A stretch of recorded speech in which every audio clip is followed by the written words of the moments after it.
नमस्कार। स्वागत है आप सभी का एक बार फिर से मेरे YouTube चैनल पर। मैं पंडित आशीष शर्मा लेकर आया हूं जून महीने का मासिक राशिफल। आज हम बात करेंगे कि मेष राशि वालों के लिए ये महीना किस प्रकार का रहने वाला है। ग्रह गोचरीय घटनाएं या ग्रह गोचरीय स्थिति आपके लिए किस प्रकार का फल लेकर आए हैं। उससे पहले हम देख लेते हैं कि आपकी राशि से उस महीने में कौन सा ग्रह किस प्रकार की स्थिति में चल रहा होगा। जहां देखा जाए सूर्य और राहु का योग आपके दूसरे घर में बन रहा होगा, जहां इस महीने ग्रहण भी पड़ेंगे।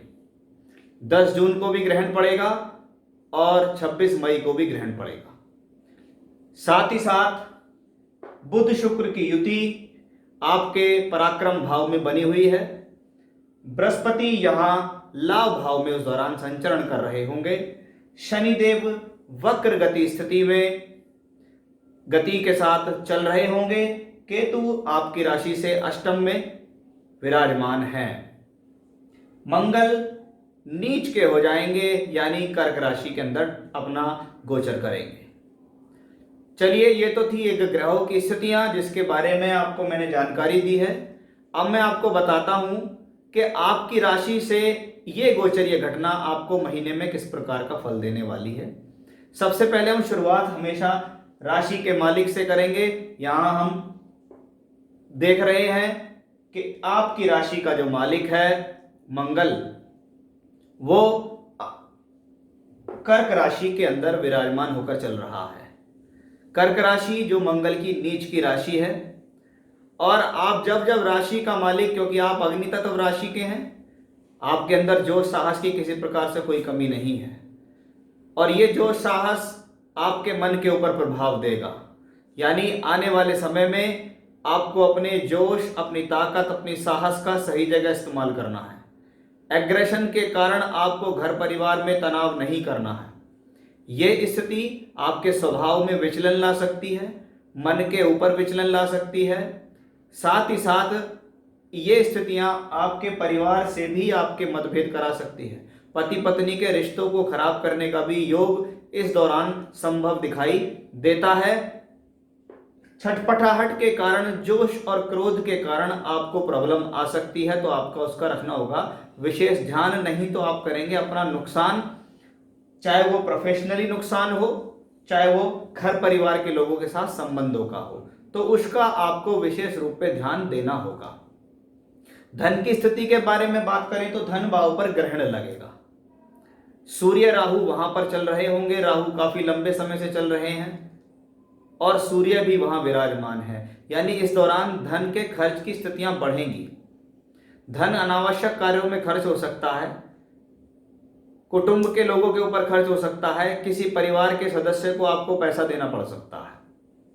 साथ ही साथ ये पैसा किसी अनावश्यक कार्य में भी लग सकता है। कभी कभी ऐसी स्थितियां व्यर्थ में धन को खर्च कराती हैं, क्योंकि जब ग्रहण लगे तो समझ लीजिए उस भाव पर ग्रहण लगेगा। वे ऑफ टॉकिंग को आपको संभाल कर चलना होगा। थोड़ी सी उत्तेजना के कारण आप परिवार के लोगों के साथ अपने संबंध खराब ना करें। बीमारी पर, हेल्थ इश्यूज पर भी पैसा खर्च हो सकता है।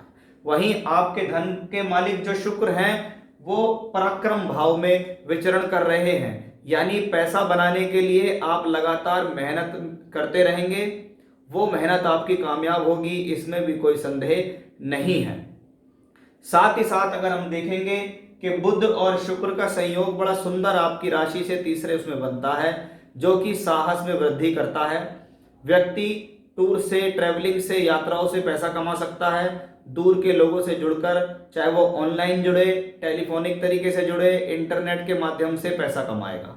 जब आपकी राशि से तीसरा घर इस प्रकार से एक्टिवेट होता है, तो व्यक्ति कला से संबंधित कार्य, हाथों से संबंधित कार्य, किसी प्रकार की ऐसी चीजों की क्रय विक्रय करके जो घर के अंदर सुंदरता को बढ़ा रही हो, चाहे वो आर्टिफिशियल ज्वेलरी क्यों ना हो, क्राफ्टिंग क्यों ना हो, किसी प्रकार के सजावट का सामान हो, उनसे भी व्यक्ति इस दौरान पैसे कमा सकता है। ऑनलाइन सर्विस देकर भी आप ऐसे समय में अच्छे पैसे कमा सकते हैं। सिर्फ आपको कहीं जाना नहीं है, फोन के थ्रू ही या इंटरनेट के माध्यम से ही आपका कार्य हो जाएगा, क्योंकि यहाँ बुध स्वराशि के चल रहे हैं। यानी बुध है लेखा जोखा रखने वाला ग्रह, कलात्मक गुण रखने वाला ग्रह, और ये राशि से तीसरा है। यानी इसके अंदर आपके मित्र, पड़ोसी, स्वजन भी आपका अच्छा खासा सहयोग करेंगे। साथ ही साथ यहाँ पे ये धन भाव के मालिक शुक्र हैं, तो पत्नी और पति भाव के मालिक भी बैठे हुए हैं शुक्र। इसका मतलब है आपको इस दौरान आपके पति पत्नी का सहयोग अवश्य मिलेगा, जीवन साथी का सहयोग अवश्य मिलेगा, लेकिन आपको अपने ऊपर संयम रखना होगा, क्योंकि ये सब तो अच्छी स्थिति में यहाँ बैठे हुए हैं, लेकिन आपकी राशि के मालिक नीच के होंगे। आप अपने खराब बर्ताव या जल्दी स्वभाव की वजह से नुकसान ना कर लें, उसका आपको अच्छा खासा ध्यान रखना होगा। नहीं तो योजनात्मक तरीके से कार्य करोगे तो आपके लिए बहुत बेहतरी रहेगी, क्योंकि ये दोनों ग्रह यहाँ से आपके भाग्य स्थान को प्रभावित करते हैं। इसका मतलब भाग्य बनाने में आप पीछे नहीं हैं, मेहनत करने में आप पीछे नहीं हैं, लेकिन अपनी मेहनत को सही जगह सही डायरेक्शन में लगाना आपके लिए बहुत ज़्यादा जरूरी है। तो वो स्थितियां दिखती है। बोलचाल से आपको पैसा मिल सकता है, आपकी वे ऑफ टॉकिंग से आपको पैसा मिल सकता है, तो वो स्थिति अपने आप में बहुत सुंदर यहाँ दिखाई देती है। आप देखेंगे कि आपका बृहस्पति जो कि भाग्य स्थान का मालिक है, वो भी इस पे उस दौरान दृष्टि दे रहा होगा। यानी तीसरा घर जब इतना ज्यादा एक्टिव हो तो समझ लीजिए मेहनत की जरूरत है, धैर्य सहजता की जरूरत है। लाभ तो आपके पीछे पीछे चल के आएगा, क्योंकि आपकी राशि से तो दशम में शनि देव है, भले ही वो उस दौरान वक्र गति स्थिति में होंगे, लेकिन ये ग्रह वक्री ग्रह अकेला है, किसी प्रकार से समस्या में नहीं है, तो ये अपने आप में शक्तिशाली ही है। आप योजना बनाकर रखिए, कार्य पे ध्यान दीजिए, इधर उधर अपने आप को मत भटकने दीजिए, क्योंकि शनिदेव यहाँ आपके लिए बेहतरीन ही है। ये आपको कर्म देंगे ही देंगे, सम्मान दिलाएंगे, कार्य की कोई कमी नहीं रहेगी आपके बाद। बात यह है कर्म बहुत है, करने वाला चाहिए, वो स्थिति आपके लिए शनिदेव यहाँ दे रहे हैं। नीचस्थ मंगल की दृष्टि आपके शनि के ऊपर आ रही है। कहीं आप उत्तेजना में आकर अपना व्यापार या अपना काम ना बिगाड़ लें। अच्छा खासा सब कुछ चल रहा है, लेकिन आपकी एक गलती, एक जोश भरे कदम ने आपका नुकसान किया, वो यहाँ इस मंगल की वजह से ही होगा, क्योंकि बाकी प्लेनेटरी पोजीशन अपने आप में ठीक है। अगर आपके धन भाव पर ग्रहण लगता है तो यानी आपका पैसा रुक सकता है।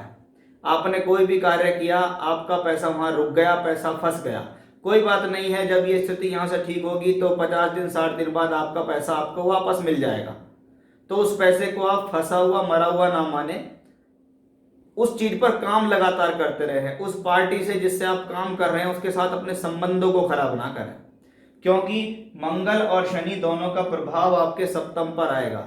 यानी आप अपनी पब्लिक इमेज को खराब ना करें, अपने साझेदारी को खराब ना करें, क्योंकि ग्रह कुछ दिन का मेहमान है, आगे चला जाएगा, लेकिन आपको फायदा अवश्य देगा।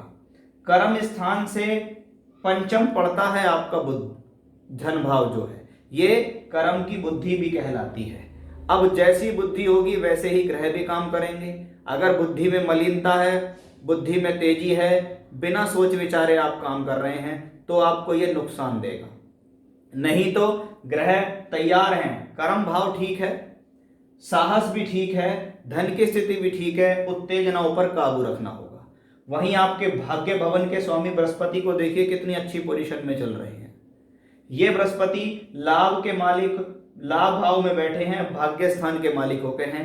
कर्म भी आपका ठीक है, लाभ भी आपका ठीक है, भाग्य आपका साथ दे रहा है। इसका मतलब भाग्य के भरोसे रहिए, कर्म के भरोसे रहिए। पहले कर्म होगा फिर भाग्य होगा, यानी कर्म आपका भाग्य भी जब साथ देगा जब आप कर्म करेंगे, क्योंकि यह आपका भाग्य का मालिक जब लाभ भाव में बैठ के आपके तीसरे घर को दृष्टि देता है, जहां से आपका साहस उत्पन्न होता है, तो समझ लीजिए योजनाएं कारगर होंगी। लेकिन इस मंगल की अष्टम दृष्टि आपके लाभ स्थान पर पड़ रही होगी और बृहस्पति पर पड़ रही होगी। आप अपनी गलती से अपने लाभ का नुकसान ना करें, आप अपनी गलती की वजह से सोर्स ऑफ इनकम को खराब ना करें, आप अपनी गलती की वजह से अपने भाग्य को लात ना मारें, क्योंकि ये मंगल इसी प्रकार की सिचुएशंस को यहाँ क्रिएट कर रहा है। अष्टम में है आपके केतु, मंगल की राशि में है और मंगल नीचस्थ होकर, यानी फिर से ग्रह का जो इशारा है वो मंगल की तरफ ही है कि इस पूरे महीने आपको अपने पर संयम रखना है, अपने मंगल पर संयम रखना है। सब चीज अपनी जगह परफेक्ट है, एक्यूरेट है, कार्य करोगे, योजना बनाओगे, लाभ मिलेगा। जल्दबाजी में मत रहना कि बस मुझे तो अभी लाभ चाहिए, मुझे तो अभी पैसे की जरूरत है। थोड़ा सा हाथ टाइट हो सकता है, लेकिन आगे वो लाभ के अवसर आपको लगातार मिलते रहेंगे। तो आपको अपने आप पर भी संयम रखना है, अपने जीवन साथी का सहयोग लें, ना कि उससे लड़ें। भाग्य भी आपका साथ दे रहा है, कर्म भी आपका साथ दे रहा है। अपनी वजह से घर की सुख शांति भंग ना करें, उस पर आप विशेष रूप से ध्यान दीजिएगा। इस पूरे महीने आप अपनी राशि के लॉर्ड हनुमान जी की उपासना लगातार करें। बजरंग बाण, हनुमान अष्टक से संबंधित आप पाठ कर सकते हैं।